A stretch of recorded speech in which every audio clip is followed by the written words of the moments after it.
Ai, lagunok, hortze zaudete, ni hemen egunkaria irakurtzen. Ai. Tira, ikusi zenuten lehengo egunean Greenpeacekoek egin zutena Bilboko Salbe Zubian? Ekintza erraldoi hura? Bai, ez dakiz zenbat ordu zintzilik egon ziren pankarta erraldoiarekin? Bai. Ozeanoen alde, bai. Baina ze jartzen zuen. Ozeanoak axola dute. Ozeanoak axola dute, baina... Lagunok. Ozeanoek axola dute. Baita ergatiboak ere. Ai ama. Greenpeace oso ondo ikusten dut. Ozeanoak babestea. Benetan, beharrezkoa da. Baina ergatiboak ere babestu behar dira, itxasoetan bezala, iratiko ianean, espezie asko galzorian daude. Eta haietako bat ergatiboa dugu. Zain dezagun, ezta? Bai? Beitu, hemen daukagu 50 urteko ergatibo bat. Gusten?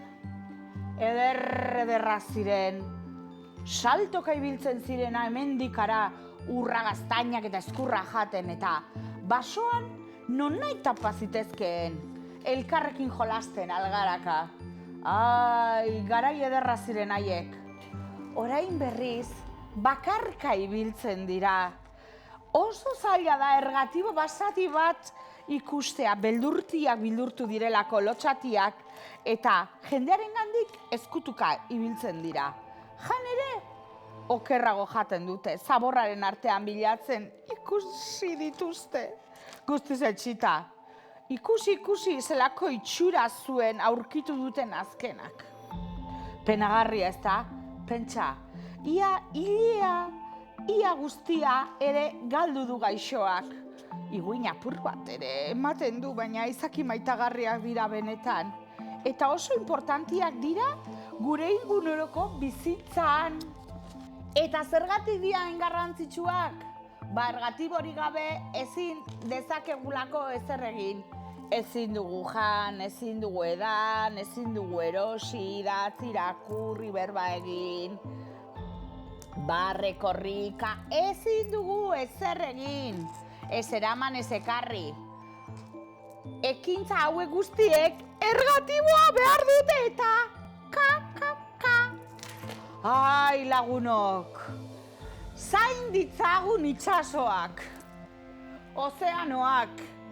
Baita ergatiboa ere.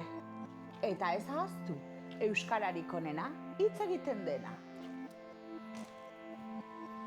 Bizkaiko golkoko izurrek salto egin diezazuetela. Agur lagunok.